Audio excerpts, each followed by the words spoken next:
السلام علیکم دوستوں، ہم حاضر ہیں اپنی سیریز تاریخ بنی اسرائیل یعنی کہ یہودیوں کی تاریخ کی قسط نمبر 3 کے ساتھ۔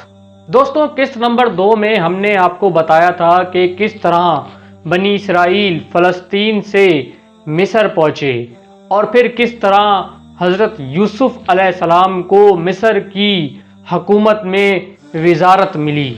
دوستوں، آج کی ویڈیو میں ہم بات کریں گے کہ حضرت موسیٰ علیہ السلام کن حالات میں پیدا ہوئے اور آخر وہ کیا وجہ تھی کہ مصر کے بادشاہ نے یہ حکم دیا کہ بنی اسرائیل میں جو بھی لڑکا پیدا ہو اسے قتل کر دیا جائے۔ لیکن پھر کس طرح حضرت موسیٰ علیہ السلام کی پرورش بادشاہ کے اپنے ہی محل میں ہوئی اور آگے چل کے پھر وہ کیا حالات پیدا ہوئے کہ حضرت موسیٰ علیہ السلام کو مصر سے مدین کی طرف ہجرت کرنی پڑی۔ لیکن دوستوں، اگر آپ ہمارے چینل علم کی لائبریری پر نئے ہیں اور آپ نے ابھی تک ہمارا چینل علم کی لائبریری کو سبسکرائب نہیں کیا تو فوراً اسے سبسکرائب کر لیں اور ساتھ موجود بیل آئیکن کو بھی دبائیں تاکہ رہتے رہیں آپ باخبر ہماری ہر نئی آنے والی ویڈیو سے۔ دوستوں، حضرت یوسف علیہ السلام کے زمانے میں مصر پر جس خاندان کی حکومت قائم تھی اسے تاریخ میں ہیکسوس کنگ کے نام سے جانا جاتا ہے، یعنی کہ چرواہے بادشاہ۔ یہ لوگ ہیکسوس دراصل مصر کے حقیقی باشندے نہیں تھے بلکہ ان کا تعلق صحرائے عرب سے تھا اور انہوں نے مصر میں جا کر اپنی بادشاہت قائم کر لی تھی۔ پھر حضرت یوسف علیہ السلام کے وزیر بننے کے بعد بنی اسرائیل شاہی خاندان کی لاڈلی قوم بن گئی اور انہیں وہاں کے مقامی باشندے کہ جنہیں قبطی کہا جاتا تھا ان سے زیادہ مرات اور جاگیریں ملنے لگی۔ لیکن جب مصر میں انقلاب آیا اور ہیکسوس کنگز کی بادشاہت ختم ہو گئی تب وہاں پہ مقامی قبطی لوگوں کی بادشاہت قائم ہو گئی اور ان کے بادشاہ کا لقب فرعون تھا۔ بنی اسرائیل کو پھر قبطیوں نے اپنا غلام بنا لیا اور بنی اسرائیل پھر غلامی کی زندگی گزارنے پر مجبور ہو گئے۔ دوستوں، مفسرین کہتے ہیں کہ ایک رات فرعون نے خواب دیکھا کہ ایک آگ بیت المقدس سے مصر کی طرف بڑھتی چلی آ رہی ہے اور جس کی وجہ سے مصر کے تمام شہر برباد ہو جاتے ہیں اور تمام قبطی اس آگ میں مر جاتے ہیں، لیکن یہ آگ بنی اسرائیل کو کوئی نقصان نہیں پہنچاتی۔ چنانچہ فرعون جب بیدار ہوا تو اس نے فوراً اپنے تمام کاہنوں اور جادوگروں کو طلب کیا اور ان سے خواب کی تعبیر پوچھی۔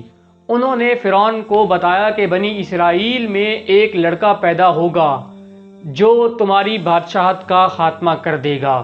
چنانچہ فرعون نے یہ حکم دیا کہ اب بنی اسرائیل میں جو بھی لڑکا پیدا ہو اسے قتل کر دیا جائے اور ان کی عورتوں کو زندہ رکھا جائے۔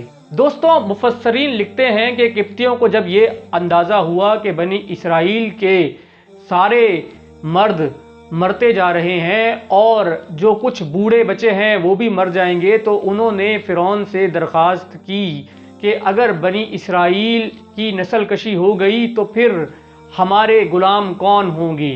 دراصل قبطیوں کو یہ اندیشہ تھا کہ اگر بنی اسرائیل کی نسل کشی ہو گئی تو پھر وہ سارے کام جو وہ بنی اسرائیل سے لیتے تھے وہ انہیں خود کرنے پڑیں گے۔ چنانچہ فرعون نے یہ حالات دیکھتے ہوئے حکم دیا کہ 1 سال بنی اسرائیل میں پیدا ہونے والے تمام لڑکوں کو قتل کیا جائے جبکہ اس کے اگلے سال کسی لڑکے کو بھی قتل نہ کیا جائے۔ مفسرین لکھتے ہیں کہ حضرت ہارون علیہ السلام معافی والے سال پیدا ہوئے، یعنی جو سال قتل نہیں کرنا تھا، اور حضرت موسیٰ علیہ السلام اس سال پیدا ہوئے جس سال بنی اسرائیل کے لڑکوں کو قتل کرنا تھا۔ حضرت موسیٰ علیہ السلام جب پیدا ہوئے تو اللہ تعالیٰ نے ان کی ماں کے دل میں الہام ڈالا کہ ایک صندوق بنا لو۔ حضرت موسیٰ علیہ السلام کے والدین کا گھر دریائے نیل کے بالکل قریب تھا۔ ان کی ماں بچے کو دودھ پلاتی اور جب بھی کوئی خطرہ محسوس کرتی تو بچے کو صندوق میں ڈال کر صندوق کو رسی سے باندھ کر دریائے نیل میں بہا دیتی اور رسی کا دوسرا سرا اپنے ہاتھ میں پکڑ لیتی۔ جب قاتل اس بستی سے واپس لوٹ جاتے تو صندوق کو واپس اپنے پاس لا کر بچے کو باہر نکال لیتی۔ کچھ عرصے تک تو وہ اسی طرح حضرت موسیٰ علیہ السلام کو دودھ پلاتی رہی اور ان کی پرورش کرتی رہی، مگر ایک دن ذرا سی لاپرواہی یہ ہوئی کہ ان کے ہاتھ سے رسی کا سرا چھوٹ گیا اور وہ صندوق دریائے نیل میں بہتا ہوا فرعون کے محل کے قریب جا پہنچا، جسے فرعون کی نوکرانیوں نے نکال لیا، لیکن ان کی ہمت نہ ہوئی کہ صندوق کو کھول کر دیکھیں جب تک کہ فرعون کی بیوی حضرت آسیہ رضی اللہ تعالی عنہا وہاں نہ پہنچ جائیں۔ جب حضرت آسیہ رضی اللہ تعالی عنہا وہاں پہنچی اور انہوں نے صندوق کھول کے دیکھا تو وہ کیا دیکھتی ہیں کہ اس میں تو ایک چھوٹا سا بہت خوبصورت بچہ لیٹا ہوا ہے۔ جب فرعون کو اس بات کا علم ہوا تو وہ بھی فوراً صندوق کے پاس پہنچا اور اس نے جب دیکھا کہ اس صندوق میں تو ایک بچہ موجود ہے تو فرعون نے فوراً بچے کے قتل کا حکم دینا چاہا، لیکن حضرت آسیہ رضی اللہ تعالی عنہا نے اسے ایسا کرنے سے روک دیا اور کہا کہ یہ بچہ ہماری آنکھوں کی ٹھنڈک بنے گا۔ دوستوں، حضرت موسیٰ علیہ السلام کو محل کے اندر بہت ساری عورتوں نے دودھ پلانے کی کوشش کی، مگر حضرت موسیٰ علیہ السلام نے کسی کا بھی دودھ نہ پیا اور کچھ بھی کھایا پیا نہیں۔ یہ سوچ کر حضرت آسیہ رضی اللہ تعالیٰ عنہا بہت زیادہ پریشان ہو گئی اور پھر فرعون کے نوکر اور کچھ باندیاں اس بچے کو لے کے شہر کی طرف گئی کہ یہاں پر کوئی ایسی خاتون مل جائے جو اس بچے کو دودھ پلا سکے۔ ادھر حضرت موسیٰ علیہ السلام کی والدہ بہت زیادہ پریشان تھی کہ آخرکار موسیٰ کہاں چلے گئے، اور عنقریب تھا کہ وہ علل اعلان حضرت موسیٰ علیہ السلام کا لوگوں سے پوچھنا شروع کر دیتی اور سارا بھانڈا کھل جاتا۔ لیکن اللہ تعالیٰ قرآن پاک میں فرماتا ہے کہ ہم نے انہیں صبر دیا۔ پھر انہوں نے اپنی بڑی بیٹی یعنی حضرت موسیٰ علیہ السلام کی بڑی بہن کو بھیجا تاکہ وہ حضرت موسیٰ علیہ السلام کے بارے میں کوئی خبر لا کر انہیں دے سکے۔ حضرت موسیٰ علیہ السلام کی بڑی بہن نے انہیں شہر کے اندر دیکھ لیا اور دیکھتے ساتھ ہی وہ پہچان گئی کہ یہ تو موسیٰ ہیں۔ انہوں نے فوراً جا کے فرعون کے نوکروں سے کہا کہ کیا میں تمہیں ایک عورت کا پتہ بتاؤں جو اس بچے کو دودھ پلا سکتی ہے؟ فرعون کے نوکروں نے ان سے سوال کیا کہ تمہیں اتنی فکر کیوں ہو رہی ہے اور تم اتنی نصیحتیں کیوں کر رہی ہو؟ تب حضرت موسیٰ علیہ السلام کی بہن نے جواب دیا کہ میں تو صرف اور صرف بادشاہ فرعون کی خوشی دیکھنا چاہتی ہوں اور اسی وجہ سے میں آپ کو اس عورت کے پاس لے جانا چاہتی ہوں۔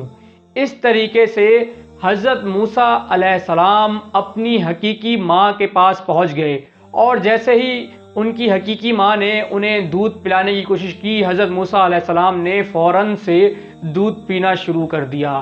یہ دیکھ کر فرعون کی باندیاں اور نوکر بہت زیادہ خوش ہوئے اور انہوں نے فوراً محل میں حضرت آسیہ رضی اللہ تعالی عنہا کو پیغام بھیجا۔ دوستوں، حضرت موسیٰ علیہ السلام جب جوان ہوئے تو ایک دن وہ شہر کی طرف گئے۔ یہ وہ وقت تھا جب شہر میں بالکل سناٹا چھایا ہوا تھا۔ مفسرین کہتے ہیں کہ یہ رات کا وقت تھا کہ جب شہر میں کوئی نہیں تھا۔ کچھ مفسرین یہ بھی کہتے ہیں کہ یہ علل صبح کا وقت تھا، اس لیے شہر میں سناٹا لگا ہوا تھا۔ بہرحال انہوں نے دیکھا کہ وہاں پر دو بندے آپس میں لڑ رہے تھے، جن میں سے ایک کا تعلق بنی اسرائیل سے تھا اور دوسرا قبطی تھا۔ جب قبطی اس اسرائیلی پر حاوی ہو گیا تو اس اسرائیلی نے حضرت موسیٰ علیہ السلام کو اپنے لیے مدد کے لیے پکارا۔ حضرت موسیٰ علیہ السلام قریب گئے اور اس قبطی کو ایک گھونسا مارا۔ گھونسا پڑتے ہی قبطی زمین پر لیٹ گیا اور فوراً ہی مر گیا۔ دوستوں، حضرت موسیٰ علیہ السلام نے قتل کی نیت سے اس قبطی کو نہیں مارا تھا، لیکن پھر بھی قبطی مر ہی گیا۔ دوستوں، حضرت موسیٰ علیہ السلام صبح ہونے تک شہر میں ہی رہے اور یہ سوچتے رہے کہ اب اس کا کیا انجام ہوگا۔ اگلے دن انہوں نے پھر اسی اسرائیلی کو ایک اور بندے سے لڑتے ہوئے دیکھا، اور جب اس اسرائیلی نے پھر سے حضرت موسیٰ علیہ السلام کو مدد کے لیے پکارا تو وہ اس کی طرف بڑھے۔ اس وقت اس اسرائیلی کو یہ محسوس ہوا کہ حضرت موسیٰ علیہ السلام اسے ہی مارنے آ رہے ہیں۔